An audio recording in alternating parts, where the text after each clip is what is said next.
नमस्कार साथियों, स्वागत है आपका YouTube channel PS education hub में।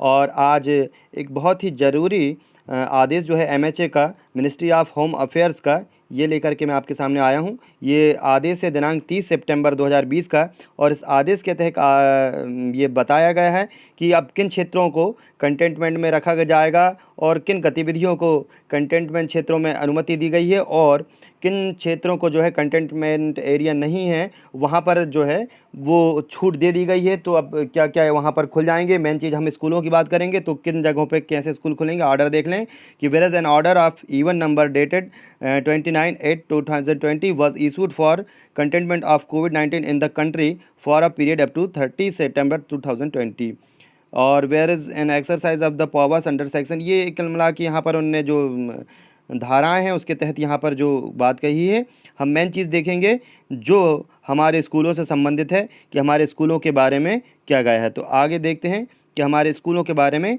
क्या दिशा निर्देश जो हैं वो केंद्र शासन ने जारी कर दी हैं। जानकारी प्रारंभ करने से पहले आपसे एक निवेदन है कि अभी तक यदि आपने इस YouTube चैनल को सब्सक्राइब नहीं किया है तो चैनल को सब्सक्राइब कर लें, जिससे समस्त शिक्षा और कर्मचारियों से संबंधित विश्वसनीय जानकारी हैं वो आप तक के इस चैनल के माध्यम से पहुंच जाएंगी। तो आइए जानकारी को शुरू करते हैं।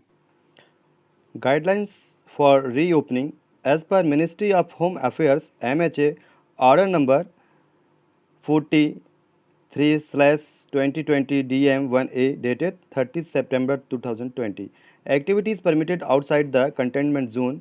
जो एक्टिविटीज़ हैं, गतिविधियाँ यहाँ परमिटेड, उनको स्वीकृति दी गई है आउटसाइड द कंटेनमेंट जोन। जो कंटेनमेंट जोन्स के बाहर जो हैं उनको जो स्वीकृति दी गई हैं वो क्या क्या हैं। In the areas outside the containment zones, जो कंटेनमेंट जोन्स के बाहर के जो क्षेत्र हैं, all activities will be permitted, उनको सभी प्रकार की गतिविधियों करने के लिए स्वीकृत कर दिया गया है, यानी उन्हें परमिशन दे दी गई है। एक्सेप्ट द फॉलोइंग, इनके अलावा। तो क्या चीज़ हैं उन्हें हम देखते हैं कि किन चीज़ों के अलावा सारी चीज़ों को जो है वो छूट दे दी गई है। सबसे पहला है कि state UT governments may take a decision in respect of reopening of schools and coaching institution after 15 October 2020 in a graded manner. The decision shall be taken in consultation with the respective schools institution management based on their assessment of the situations and subject to the following condition। यहाँ पर ये जो लिखी हुई बात है इसमें ये लिखा है कि स्कूल और कोचिंग संस्थानों को फिर से खोलने के लिए राज्य केंद्र शासित प्रदेश सरकारों को 15 अक्टूबर 2020 के बाद एक निर्णय लेने के लिए एक क्रमबद्ध तरीके से छूट प्रदान करती है, एक लचीलापन देती है, जिसके अनुसार जो वहाँ की स्थितियों का आकलन करने के आधार पर संबंधित स्कूल और जो संस्थान है वहाँ के जो प्रबंधक हैं उनसे परामर्श करने के बाद यह निर्णय लिया जाएगा। और निम्नलिखित शर्तों के अधीन यहाँ पर जो स्कूल हैं या जो कोचिंग सेंटर हैं उनको खोला जा सकता है। तो वो जो उन्होंने कंडीशंस लगाई हैं, शर्तें लगाई हैं, वो ये हैं कि online distance learning shall continue to be the preferred mode of teaching and shall be encouraged. Main चीज़ ये है कि ऑनलाइन और जो डिस्टेंस लर्निंग शिक्षण का पसंदीदा तरीका जो है वो बना रहेगा और इसे और भी प्रोत्साहित किया जाएगा। यानी कि स्कूल भले ही खोल दिए जाएं लेकिन जो ऑनलाइन और डिस्टेंस लर्निंग जो बनी हुई है उसे बनाए रखा जाएगा और उसमें और प्रोत्साहित किया जाएगा। सेकंड जो यहाँ पर है बी नंबर का, वो है where schools are conducting online classes and some students prefer to attend online classes rather than physically attend schools, then they may be permitted to do so। इसका मतलब ये है कि जहां स्कूल ऑनलाइन कक्षाएं संचालित कर रहे हैं और कुछ छात्र शारीरिक रूप से उपस्थित होने के बजाय ऑनलाइन कक्षाओं में भाग लेना पसंद करते हैं, उन्हें ऐसा करने की अनुमति दी जा सकती है। तीसरी बात यहाँ लिखी है कि स्टूडेंट्स में अटेंड स्कूल्स या institutions only with the written consent of parents. यहाँ पर ये मेन बात यह है कि रिटन कंसेंट ऑफ पेरेंट्स, यानी अपने माता पिता की, अभिभावकों की लिखित सहमति के बाद ही स्कूलों में, संस्थानों में छात्रों को भेजा जाएगा। अगली बात यहाँ लिखी है कि attendance must not be enforced and must depend entirely on parental consent.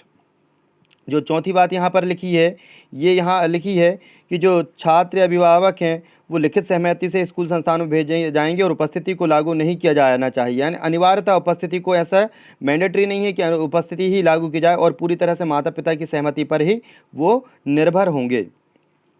अगला पॉइंट ये कहता है कि states UTs will prepare their own standards operating procedures SOP regarding health and safety precautions for reopening of schools institution based on the SOP to be issued by Department of School Education and Literacy, Ministry of Education, Government of India, keeping local requirements in view। जो अगली बात कही गई है कि school शिक्षा और साक्षरता विभाग भारत सरकार के शिक्षा मंत्रालय द्वारा जारी की जाने वाली SOP पर आधारित स्कूलों संस्थानों को फिर से खोलने के लिए स्वास्थ्य सुरक्षा संबंधी सावधानियों के बारे में राज्य, संघ, राज्य, क्षेत्र अपनी अपनी SOP तैयार करेंगे। यानी कुछ एक SOP जो आप पहले भी एक वीडियो बनाया था मैंने, SOP क्या है, और एक प्रकार के जो निर्देश होते हैं कि किन प्रकार के निर्देशों के तहत आप अपना कार्य कर सकते हैं, उन निर्देशों को SOP कहा जाता है। तो प्रत्येक राज्य अपनी SOP तैयार करेगा, किस प्रकार से आप अपने जो संस्थान उनको खोलना चाह रहे हैं। इस प्रकार की एक जानकारी जो यहाँ पर दी गई है। नीचे की जानकारी मैं आपको बताते जाता हूँ कि जिन स्कूलों को खोलने की अनुमति है उन्हें राज्यों, संघ, राज्य, क्षेत्रों के शिक्षा विभागों द्वारा जारी किए जाने वाले SOP को अनिवार्य रूप से पालन करना पड़ेगा। जो भी निजी या सरकारी स्कूल जो खुल रहे हैं, तो राज्य और संघ जो भी शिक्षा विभाग द्वारा SOP जो जारी की जाएगी उसको अनिवार्यतः पालन करना ही होगा। इसके बाद अगली जो बात है वो है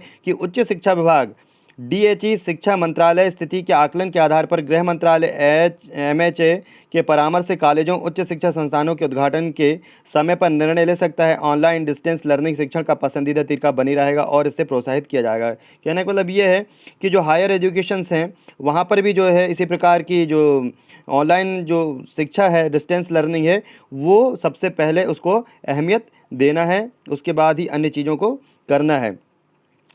फिर लिखा है कि हालांकि उच्च शिक्षा संस्थानों को केवल अनुसंधान विद्वानों जो PhD और विज्ञान और प्रौद्योगिकी स्ट्रीम में स्नातकोत्तर छात्रों के लिए प्रयोगशाला प्रायोगिक कार्यों की आवश्यकता होती है, जिन्हें 15 अक्टूबर 2020 से खोलने की अनुमति होगी। ये कहने का मतलब ये है कि फिर ये जो हायर एजुकेशन है उसके बारे में यहाँ पर जानकारी दी है। और हमारा जो मेन एम है वो ये है कि अब 15 अक्टूबर के बाद जो हैं वो कुछ जगहों पे स्कूल खोल दिए जाएंगे। कुछ राज्यों में जहाँ केंद्रीय शासन है या जहाँ राज्य सरकारों का शासन है वहाँ पर राज्य शासन चाहे तो 15 अक्टूबर के बाद स्कूलों को खोल सकती है। और स्कूलों को जो वहाँ SOP जारी होगी राज्य शासन की, केंद्र शासित प्रदेशों की, उस SOP को पालन करना पड़ेगा। Lockdown shall remain in force in the containment zone till 31 October 2020। और यहाँ पर जो है उनको यहाँ पर जो कंटेनमेंट एरिया है वहाँ पर इस लॉकडाउन को 31 अक्टूबर तक के बढ़ा दिया जाएगा। वीडियो अच्छा लगा हो तो लाइक शेयर ज़रूर करें और इस चैनल पर नए हैं तो इस चैनल को सब्सक्राइब करें। इसी चैनल पर विश्वसनीय और सबसे पहले आपको सभी जानकारियाँ मिलती हैं। धन्यवाद।